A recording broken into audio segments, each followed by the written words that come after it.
Welcome everyone to this week's Prepare Like a Pro. As usual, I am your host, International Master Tianqi Wang.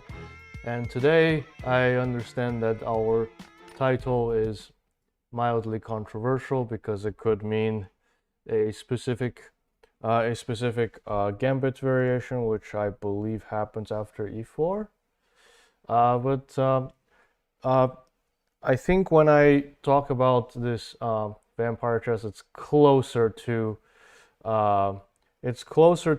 a style of playing the game similar to a certain world champion named Petrosian. But what I feel is different from that those textbook examples is that it's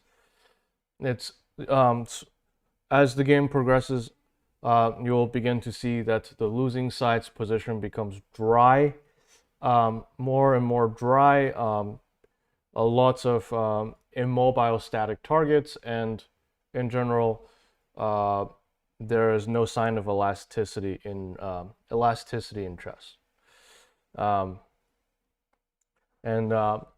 Today our examples will be from a recently concluded GM Norm tournament in the British Isles, and our protagonist today would be International Master Dimitris Alexakis, who congratulations on scoring his second Norm with 7.5 out of 9. And we'll look at two of his games to demonstrate this idea. So in this first game is actually I'll start with game 2 first. Game 2 actually. Game 2 is actually the first round of the tournament. He was white, playing against a 2490 IM with 2 norms as well. And so the game began with e4, c6, d4, d5. And of course, there are many ways to play against e4, c6. However, here white chose to play a very positionally oppressive line with e5, suggesting that they're not keen to a large open board battle which may possibly arise after something like here, or for instance after something like this. e5. I believe bishop f5 happened, and here white goes for, again, another extremely prophylactic line, which is based on the primary idea that black wants to play c5 and maybe sometimes f6 to shake up white's control of center. So knight d2, e6, knight b3. And here again there are many ways of playing for black here. Black can choose to rush with c5. They can also choose to prepare with knight d7. They can also choose to play knight d7 and queen c7 and then play c5. Or they could maybe abandon altogether, play a5 and f6. That, I believe, is also apparently possible. So let's see what happens here. So black goes c5, the comparatively more aggressive way of playing. The only downside is that now both sides bear a lot of responsibility to memorize computer moves. And so, for instance, here white chose a variation that largely exists because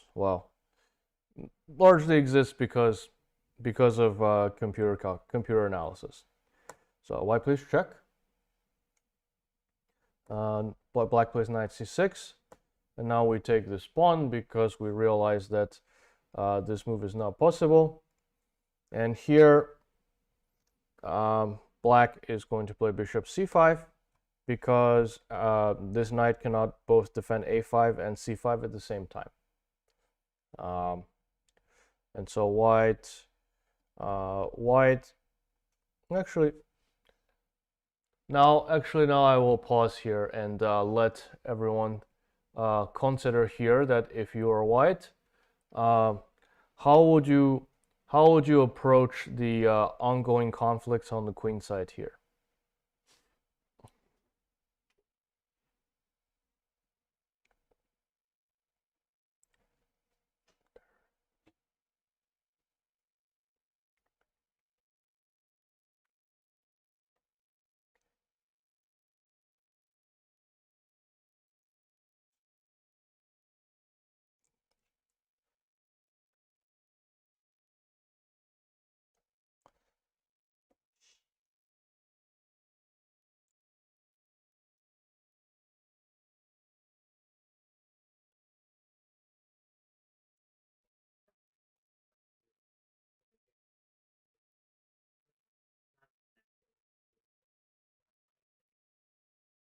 Uh, Bishop f2. Okay. Actually, there's this pin still exists, so Bishop f2 actually doesn't work because we just propped the knight on d4. Yeah.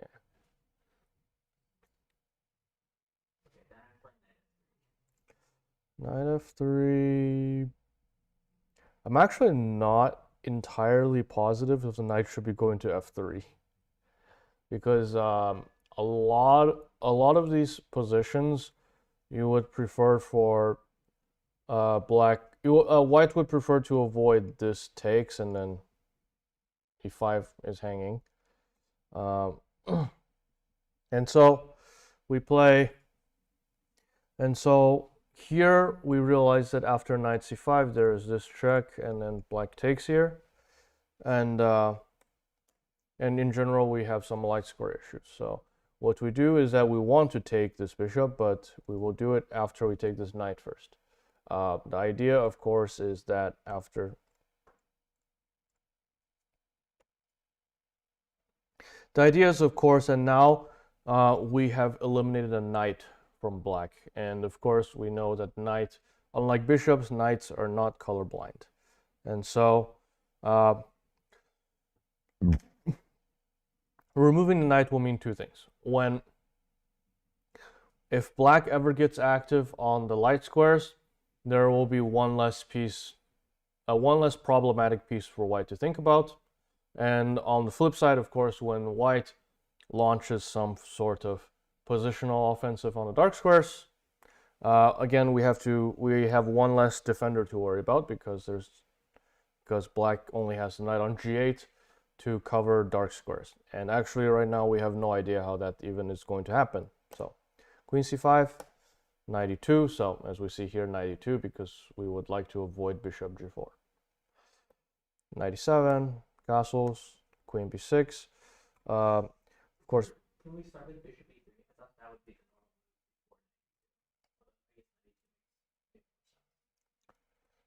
Bishop e3 is certainly possible. I guess something like queen b5 is going to happen. That being said, I suspect also this is an issue where black just puts the bishop here. That's also possible.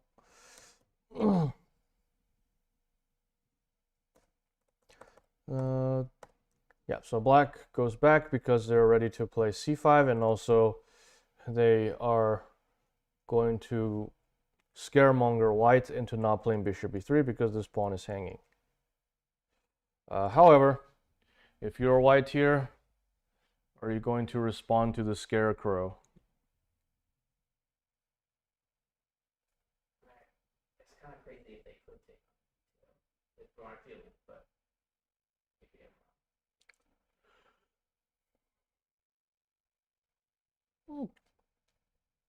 Sometimes chess can devolve into sort of everyone is fighting for that one exact tempo to be ahead, and when everyone is doing that, then sometimes extraordinary exceptions happen. And here I guess we should determine if this is one of these extraordinary circumstances where we have to neglect face value for a second.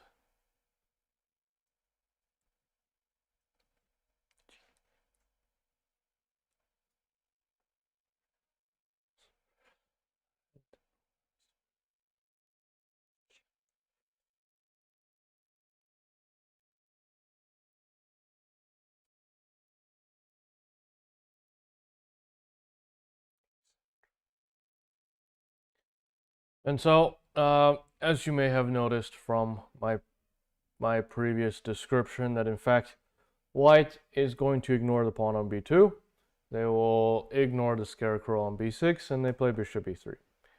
The idea is the idea again is rather self-explanatory, that if black plays c5 now, then after b4, after b4, black will soon find themselves very relatable to the dog inside the burning house. I think that's what that is. I think that's the name of the meme, but and so black accepts challenge and plays queen b2. Now, if you are white, you understand that black has profited a pawn, and if they got another move, they will castle. And so now that you know what card black has, what would you play as white here?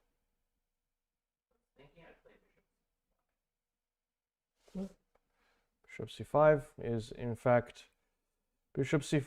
in fact what happened in the game, I think, because now black has some issues with castling, and it could be possible that black plays f6, king f7, but I think after knight d4 maybe it becomes a little bit, once again, not so clear, because you can again simplify it this way, and the black king has the black king does not have a permanent safe cover, so to speak.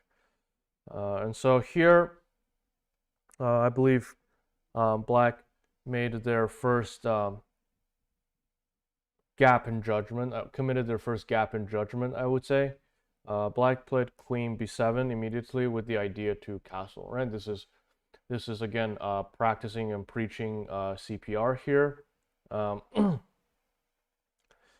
However, black in fact could have played a little bit more concretely to address this ongoing tension here. So if you were black, how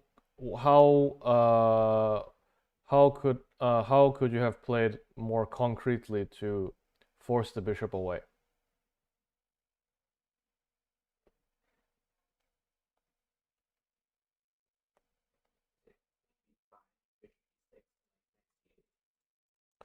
I believe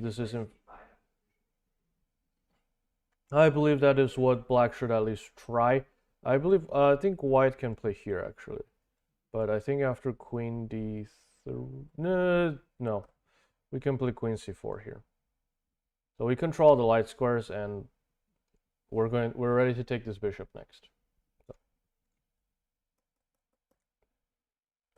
But I think queen b7 happened, and here, and here white also did not necessarily proceed in the most precise way, because here we're in an obstacle bishop middle game, and one of the important factors is that we have to keep queens and rooks alive on the board.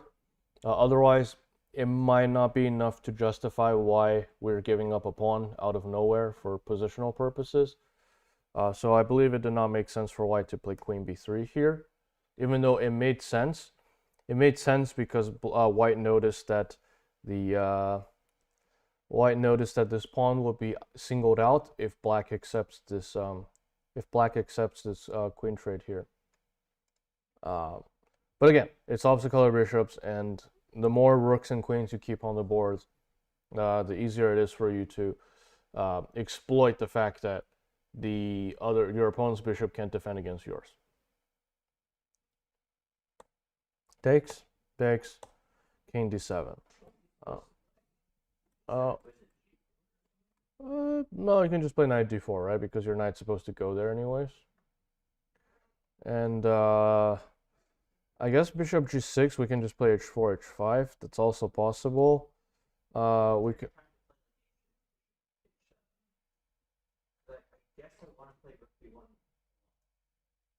Rook b1 won't be nice. That is true. But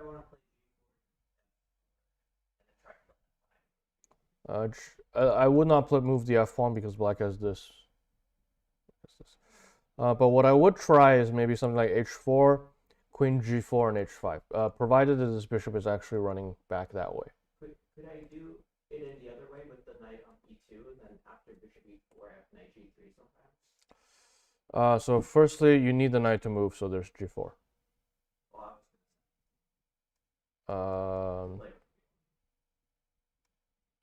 I might play queen a6.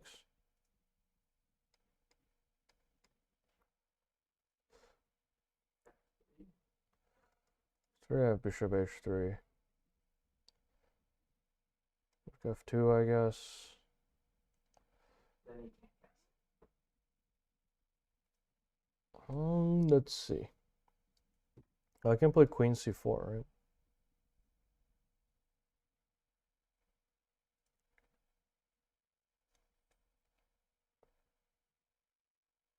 Oh, but I guess you can do that and rook b7. It's a little bit not clear.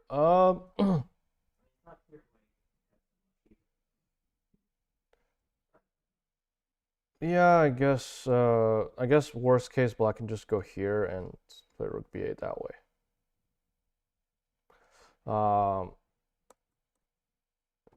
Also maybe I can just attack this rook again and again do a similar setup.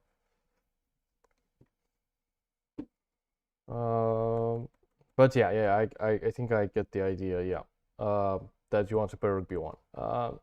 I'm just not totally convinced that you have to give a pawn on g4 like that.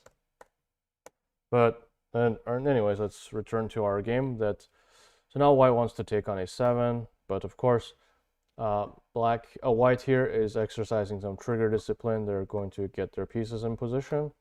Rook c8. So as we see that the real threat here was to take here knight c6. Rook a2, knight g6, f4, bishop e4. So we see here that now white had to play f4, which meant that the bishop can safely park itself on e4. Rook a1. Rook c7. So here black is trying to keep everything under control here. So I guess black was also shying away from playing knight f4, even though I suspect that they're technically able to play rook.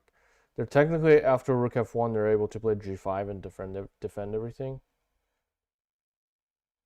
No, actually that's not true. I take that back. I take that back because after g5, no, that's actually not working. Okay, I don't know why I didn't see knight h3 just win. Knight h3 just wins the game. No, I just zoned out. I don't know why I thought that was. After knight f4, what happens? Okay, I guess what we do is just we play.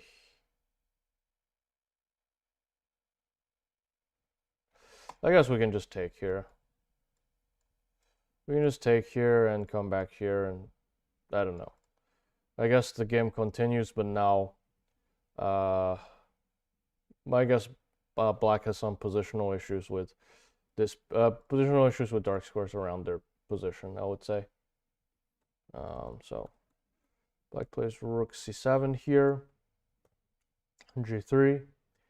But now that we went through this, I do feel that maybe black should have taken some risk and played knight f4 here, knight e7, bishop d6 here. Of course, now we play b4. This is also important move because we want to give the knight some new directions to explore. Knight c8, knight b3. So of course we cannot take because knight c5 is a bigger threat. Knight c5, rook b5, king f2, bishop f5. This is again a very exceptional example here because white is down a pawn, but they are in total control of the position. Black is afraid to take any risks of opening the position because their pieces are so out of position that they cannot risk to do so. And so what ends up happening is that white's immense activity simply overruns black's extra pawn. So black plays h5, knight a6, rook b7. Of course, now it's time to cash in. Bishop g6, king d4. And we see here that, again, even though it looks like opposite color bishop means that the defending side should have less stress in defending the position, because if you, for example, prop everything on light squares, then this bishop can't help you, right? But here we see again that black ends up falling over in this position because black is unable to address the fact that these are all super passive. f6, bishop d6, king d7, rook a6, bishop c2, king c5. And here, of course, finally, the position collapses after king b7. And white tried hanging on. Black tried to keep playing for a moment, but after rook d6, black finally realized that their pawn has been stopped and they have no choice but to give up here. So that was our first example where black's position began to dry up after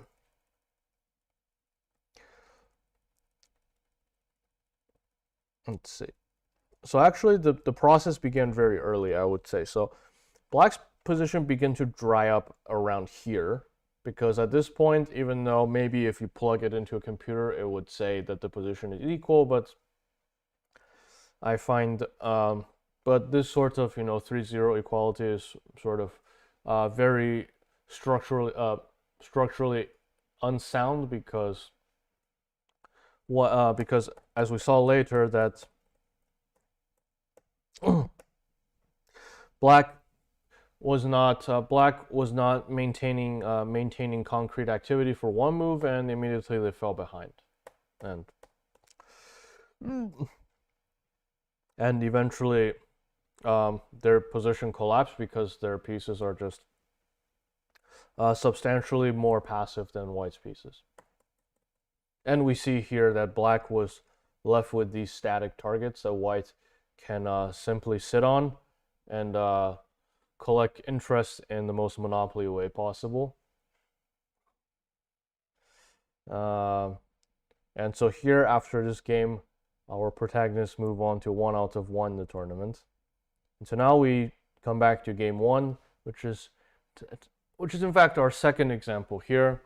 So after 7 games, which included one hiccup somewhere during the early stages of the tournament,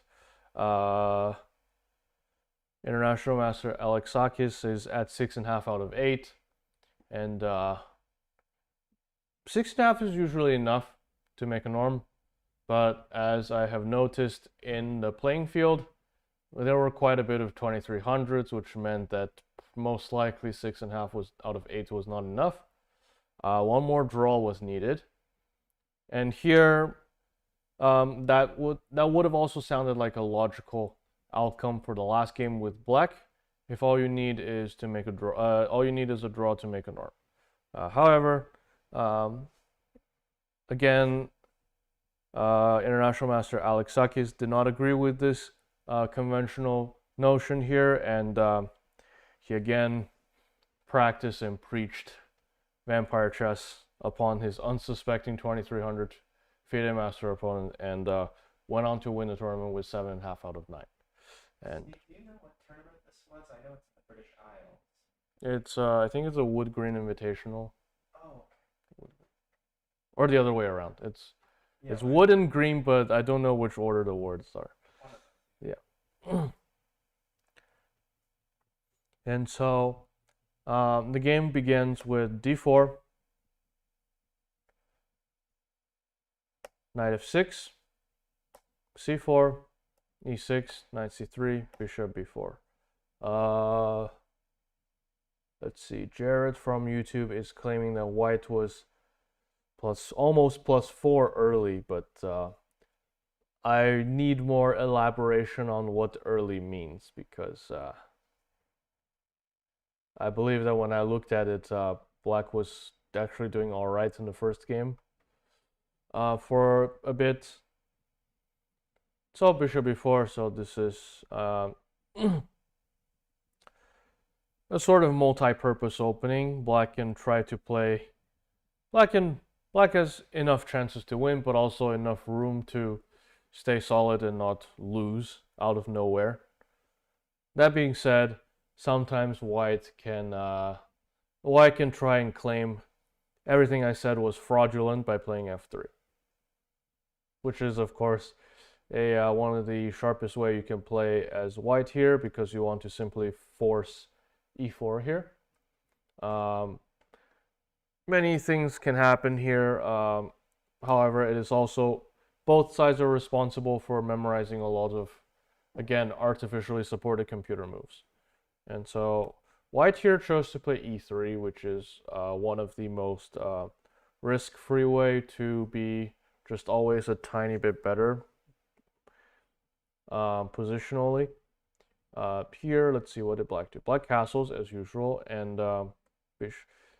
Normally we would see bishop d3 followed by d5, because black noticed that this bishop moved, so they're going to play d5. It is unlikely that white accepts this, because then it does not justify this bishop being behind the pawn chain on c1. White is also unlikely to play here, because black is already ready to play b6, a5 to break up your queen side. And what white also would like to avoid is black taking here and then making the bishop move twice. However, instead of takes, I think this is included. Knight e2, rook e8. So that's normally how this line goes, but here white actually has another interesting option, which is that they realize the rook is on f8. So instead of allowing knight e2, rook e8, and allowing the bishop to go back to f8, they argue that right now they want to play this move. The point being that if black takes, then white is justified to take on d5 and play c4 again to fight for a pawn majority in the center. Another idea, of course, is that when the rook is on f8, this bishop doesn't have a good square to fall back to. Bishop e7 is possible, but the bishop doesn't really do much on e7 because there's not a bishop here on g5. So it's more or less being it's sort of just being an Abercrombie and Fitch model by the window on e7, and of course on d6 it runs afoul of some knight b5 one day. So some ideas, just some ideas to consider if you ever would like to explore this opening with white. So let's see what white did here. White takes, knight e2, rook e8, and actually bishop d3, d5. What happened in the game? Oh, they played bishop d2. That's what happened. Yeah, okay. So bishop d2, b6. So the idea is simple, that black is probably going to play d5 and bishop a6. This can be considered the beginning of this so-called vampire chess, because we realize that white has committed his pawns in this color, which means that we can play bishop a6 and d5, and we try to take away all the elasticity in white's position through the light squares, and which is exactly what black ended up doing. Knight f3, d5. So begin part 1. We're going to challenge this pawn c4. Takes, bishop d3, c5, a3, bishop takes. So the reason why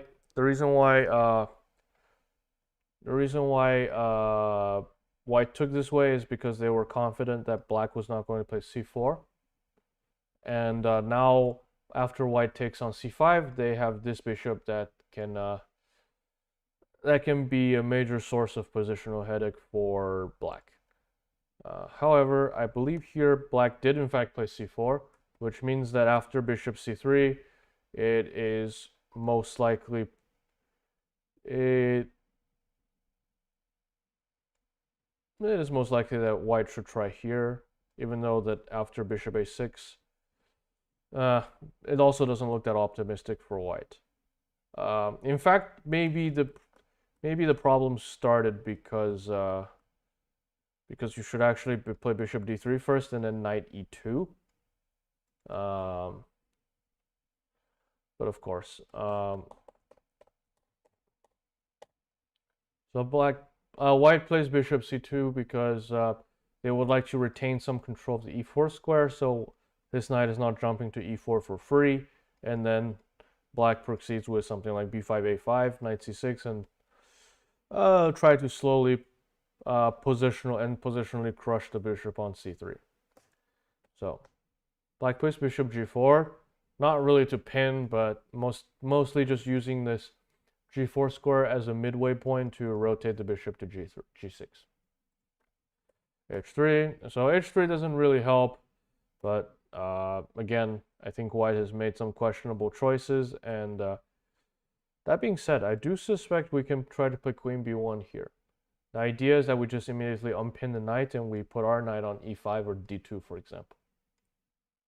And here, of course, black would not be enticed to take on f3 because I think this position might even be easier for white to play. So h3. I suspect white probably did not realize black's idea was simply just to play bishop g6. Knight e5, takes, and queen c7. f3. White does not want to allow knight e4, so we play knight c6. Knight g4. Of course, we're not going to take and open the h file for white, so we play knight d7. Knight d7 again also has another upside, which is that we're going to play f5 now. We're going to play f5, and after rook e8, white will have a difficult time justifying why they played f3 here.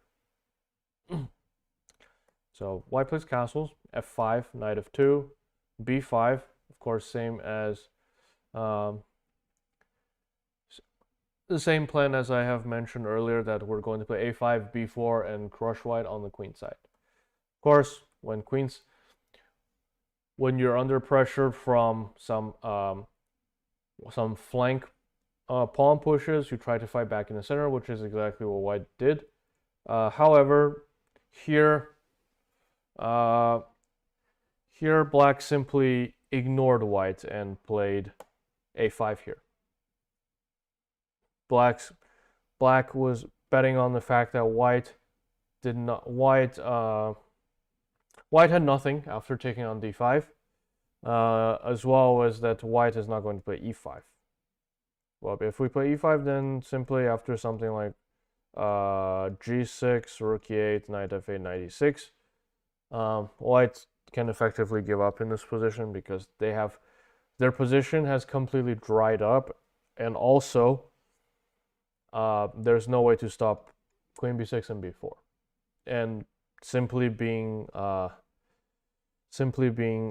run over on the queen side without any chances. Also, this e takes f5 is not what white is looking for, because after b4 we lose the pawn. White loses the pawn on d4, and most likely also the one on f5 eventually. So here white did not really have any good choices, so they had to decide to let the train run over one person. So they played e takes d5. After knight e7, white played queen e2 and rook f7. So important that we do not play this, because after queen e6, the position again becomes a little bit unclear, because this becomes now two real pawns instead of two double pawns. So I play rook f7, queen e6, knight f8, queen e5, and here we take, and now we get the pawn back on d5. Here, it seems like white had promising chances because of a passed pawn on e5. However, we must also realize that because black had strategically targeted white's light square control, white is left behind with the bishop that cannot intervene in anything that happens on the light squares. So what will most likely end up happening is that black puts the second knight on e6, they push b4,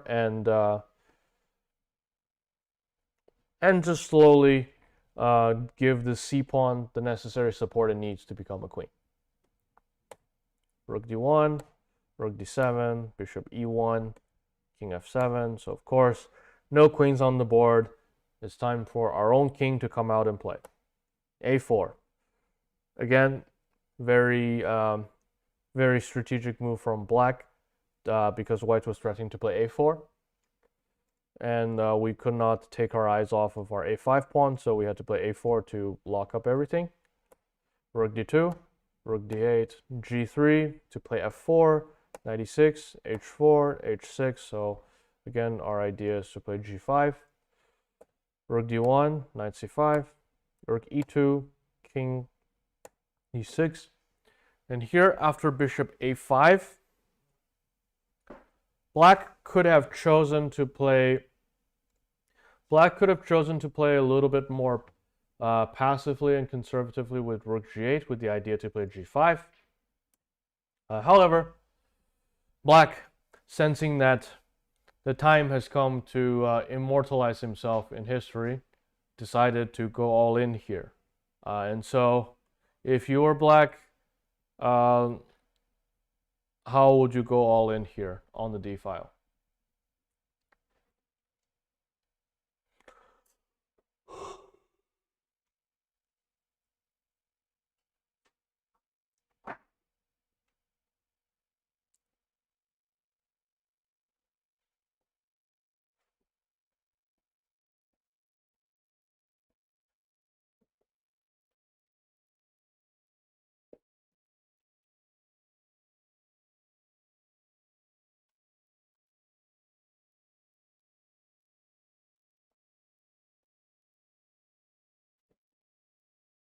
So remember that as black, we would like to continuously take away white's control of light squares. And here we have a chance to take out two of white's light square contenders with one move here.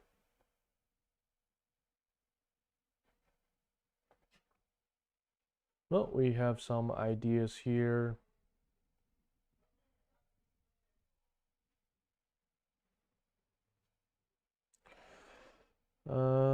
Let's see.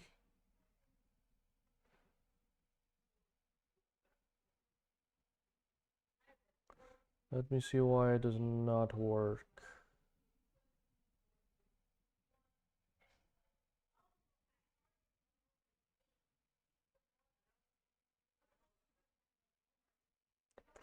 I think so for Josh from YouTube, I think knight f4 could be working. I do believe that here, I do believe the issue is that compared to what black did in the game, white's knight on f2 is able to survive if you play knight f4, I think. Because, for example, we can play bishop d8. 92, king f 92, and we play king g2, I guess.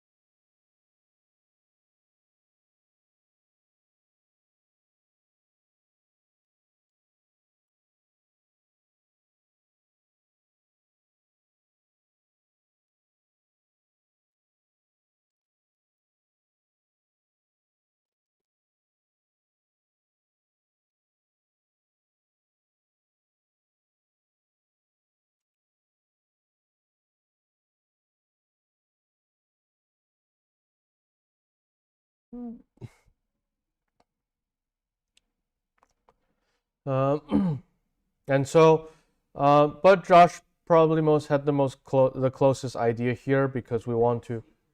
Yeah, knight c3. I think it's actually knight c3 is a little bit better than knight f4 because now here after bishop d8 we can play knight d1, and this is a fork here.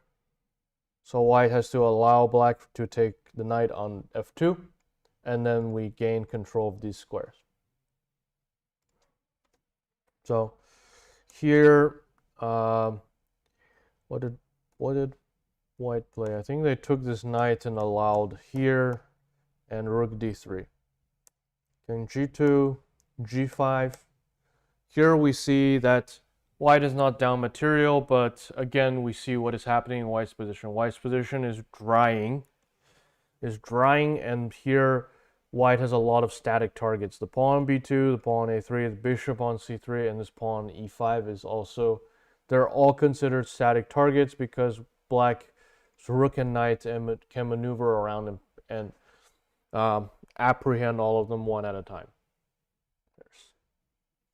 And so here it becomes difficult for white to figure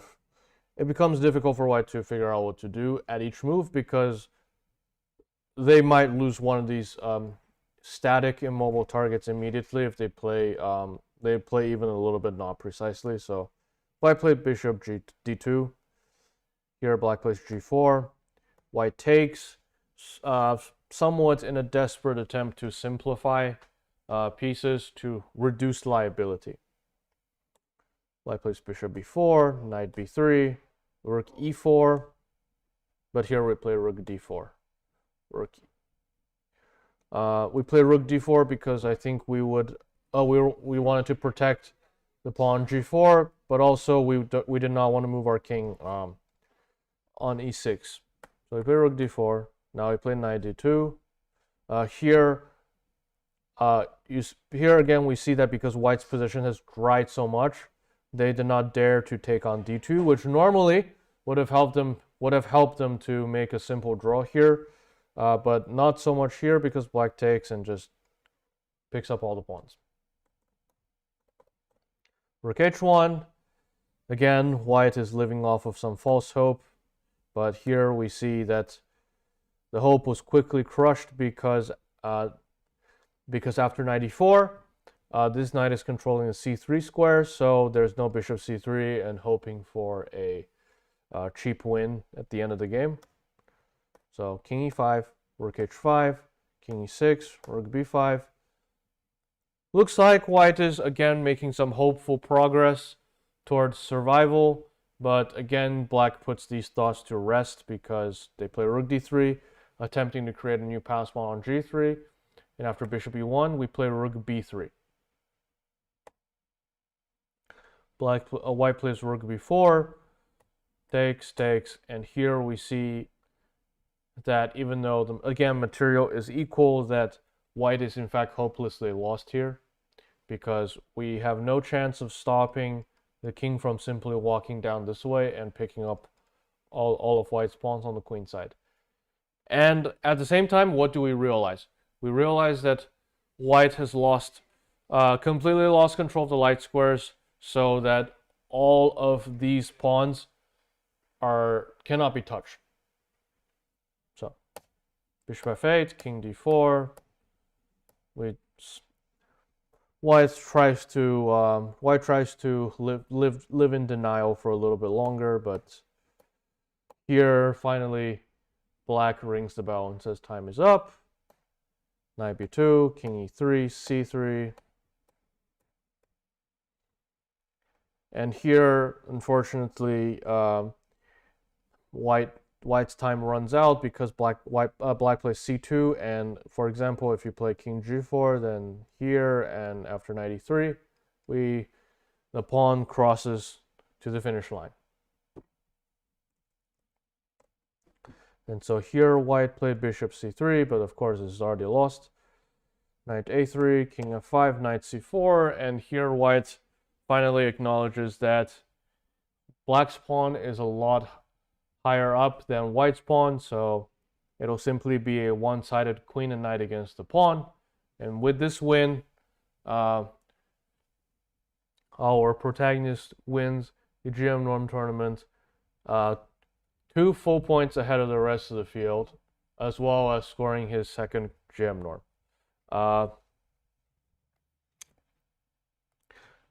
These 2 games are a part of an overall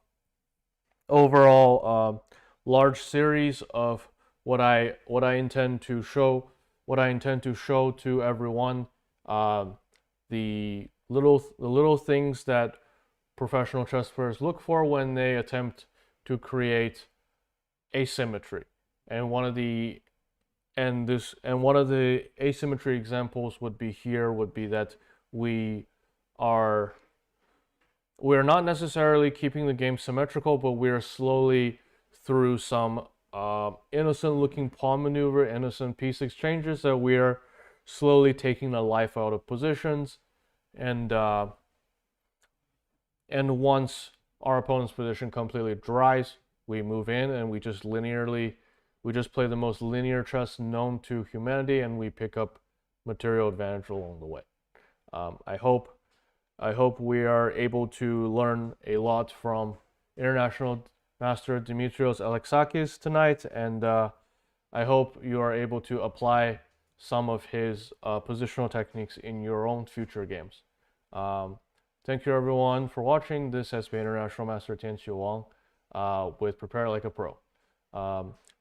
I encourage everyone to stay tuned for our next lecture, Tuesday Masters with Grandmaster Denis Boros. Have a good rest of evening, everyone.